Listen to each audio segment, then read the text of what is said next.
Roman Relais, chapitre 7, par Patrick Barr. Il regarde autour de lui, cherchant désespérément. Soudain, son regard s'arrête sur deux pieds nus, aux ongles soulignés d'un impeccable vernis incarnat. Il remonte le long des mollets galbés. Au niveau des genoux, une main laisse négligemment pendre une paire d'escarpins à talons hauts. L'autre étreint un long couteau, dont la lame luit sous la lumière des réverbères.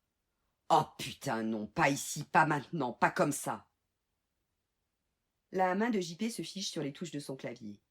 Il imagine Diego sanglant, allongé sur le trottoir, pantalon sur les chevilles, baignant dans sa merde, Julia ricanant dans sa robe moulante. Non, décidément non, ça va pas être possible. Mais qu'est-ce qui lui a pris de se lancer dans l'écriture de ce foutu roman en relais? Est-ce qu'on se met à écrire un roman juste parce qu'on n'a rien d'autre à foutre? Juste parce qu'on est confiné dans 12 mètres carrés à Paris? Il échangerait volontiers chaque mot de ce foutu chapitre contre un baiser de Lola. Mais Lola est au fin fond de la Lozère, sur le Cosme Jean, où ses chances de choper le coronavirus sont aussi minces que celles de croiser un pangolin. Mais qui sait où se trouve au juste le Cosme Jean?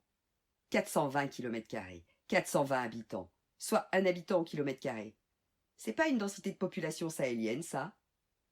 Lola, à 600 bornes, sans internet ni réseau, rien, à part des brebis et quelques loups affamés, et des vautours fauves qui attendent l'halali pour bouffer les restes. Merde, combien de temps va durer ce bordel?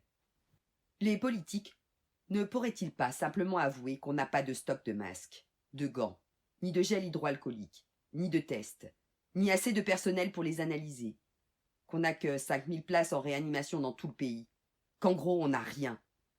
Ne pourraient-ils pas se couvrir de cendres, avouer qu'au début ils ont sous-estimé le virus, que des décennies d'économies sur l'autel des équilibres européens ont mis l'hôpital à genoux, que les coupes budgétaires sont au fond l'équivalent contemporain des sacrifices humains chez les Mayas ou les Aztèques?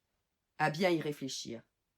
Les arsenaux militaires inventés au fil des siècles pour s'entretuer à grande échelle ne relèvent-ils pas d'un jeu puéril en regard des épidémies? Au Moyen-Âge, la peste n'a-t-elle pas effacé de la surface de la Terre la moitié de la population européenne?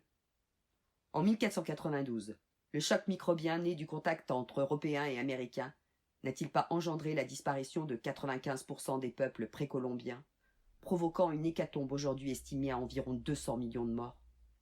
Quelle bombe atomique, quel génocide ont fait mieux? Non, décidément, mieux vaut retourner au huis clos de Diego et Julia, ou bien boire un coup, ou les deux, au point où on en est. Mais où est donc passée cette bouteille de Herradura Reposado, ramenée du Mexique l'an dernier? Ah, le Mexique, quand reverra-t-il le Mexique? Bon, il en était où? Ah oui. Non, pas maintenant, pas comme ça.